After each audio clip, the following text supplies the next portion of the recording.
Hello, welcome to another edition of the Charles Report. It's Tuesday, October 7th, and this is coming to you direct from Ormond Beach, Florida. A number of interesting articles in Foreign Policy magazine, put out by the Council on Foreign Relations in New York, the true voice of American plutocracy. Um, first story that I read yesterday, and it's been out for a while, is the case against Qatar. And Qatar, as you know, probably know, is a monarchy, an oil monarchy on the member of the GCC, Gulf Cooperation Council, fabulously wealthy, only 300,000 people, home of Al Jazeera, and home of what I believe is the largest air base in the world, El Udeid Air Base, Center for all U.S. military operations in the Middle East, air operations in the Middle East.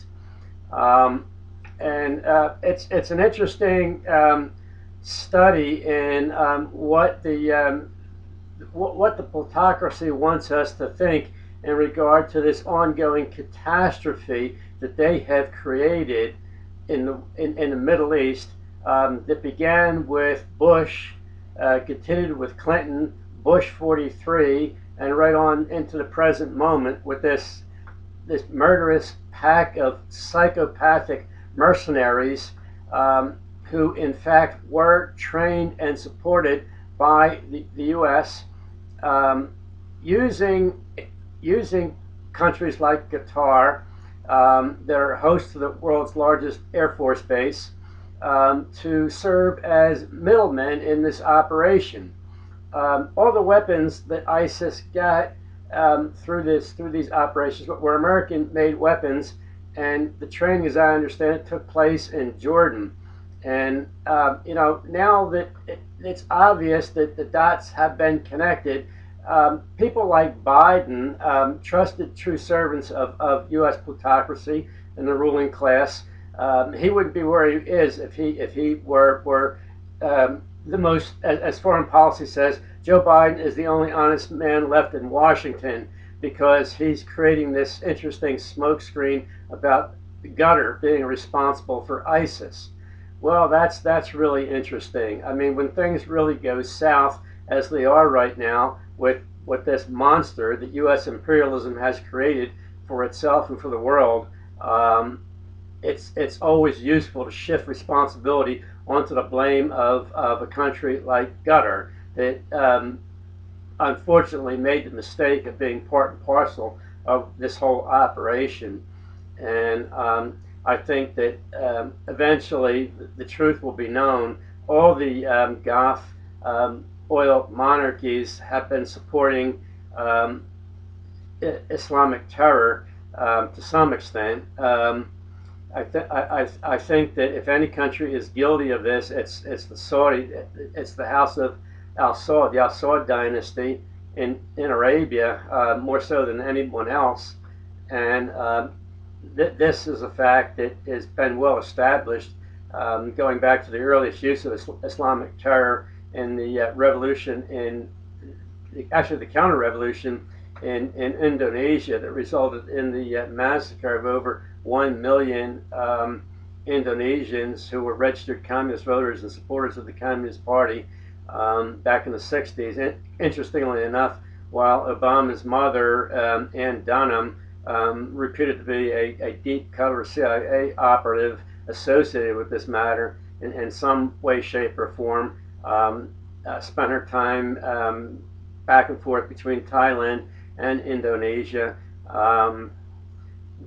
The word is that CIA facilitated this first use of Islamic terror, but it has continued on down to the present day, because if it works, don't. That's all that matters. And now that in the present time frame, we're seeing the catastrophe that the U.S. misleadership is creating in the world. the misleaders have to try to create a smoke screen that will shift responsibility from themselves onto their second in command, nations like Qatar, and leave them holding the bag. Well, I don't think it's really going to fly. I think there's enough information that clearly indicates that these psychopathic murderers, mercenaries, is what ISIS really is an organization that was supported knowingly by the U.S. national security state, equipped with American-made weapons, and actually trained in countries like Turkey and Jordan. So anyway, if you want to take a look at the story, it was up yesterday, the case against Qatar, and the story today is on the same foreign policy magazine put out by the Council on Foreign Relations, is Joe Biden is the only honest man left in Washington. And I can't comment on that because I haven't read it yet, but I intend to read it. And I may make comment on that later tomorrow.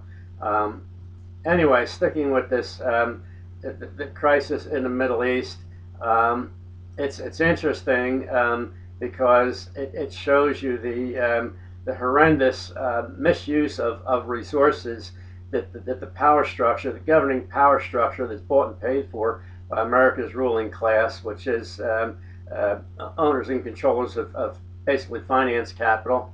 Most of that capital is offshored, and they don't even pay taxes on that. That's why it's offshored.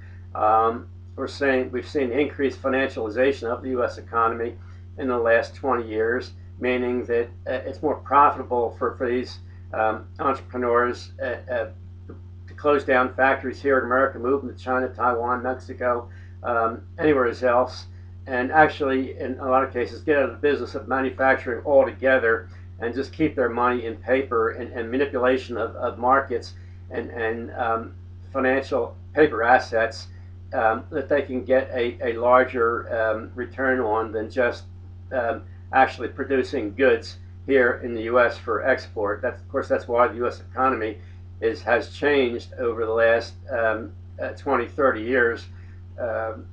It actually began in the 70s, but we'll say the last 20, 30 years, from a manufacturing-based economy, export economy, to what we have today is low-paid service jobs and high-paid financial industry jobs. But anyway, this is Mr. Obama's constituency, Biden's constituency as well. The Democrats like to try to sell themselves as the party of the people. Nothing could be a more profound, disgusting joke than that, because Obama and the Democrats and Biden and the whole bunch, that they are just the paid and bought servants of international finance capital that has basically taken this country hostage and uses its national security state to establish their aims of a global empire, a new world order. And unfortunately, the people in this country are paying the price. And I don't think people are really, I think people are beginning to get some idea as to what that ultimate price may have to be if they continue to refuse to step up and take responsibility for things and hold these misleaders accountable for their actions. I'm still hoping that day is on the way. I have great faith in the American people. I believe that we're the sleeping giant of world politics. And when the American people step up and begin to become motivated, the world will take note. I think that's exactly what's happening in Ferguson, Missouri. I think that a new Black Panther Party may be what's needed, may be structured along more inclusive lines. But we're seeing we're seeing a rise in police assassinations, murders, all across the country, and I think there's great concern about that, especially within the African American community, who have been victimized by this over the years, and increasingly so. The interesting thing about Mr. Obama is how much the economic position of African Americans has dramatically declined. As I understand it, the economic position of the average American average American, African American family today is worse than it was before Lyndon Johnson's war on poverty began. So we can see that, you know, the great achievement of having an African American president, an African American as president for the first time in history, is really just a basically worthless symbolic victory. You know, I understand, you know, that it may have had a lot of meaning for certain people, for African Americans, but I think we can see it as an empty victory. It really hasn't achieved anything.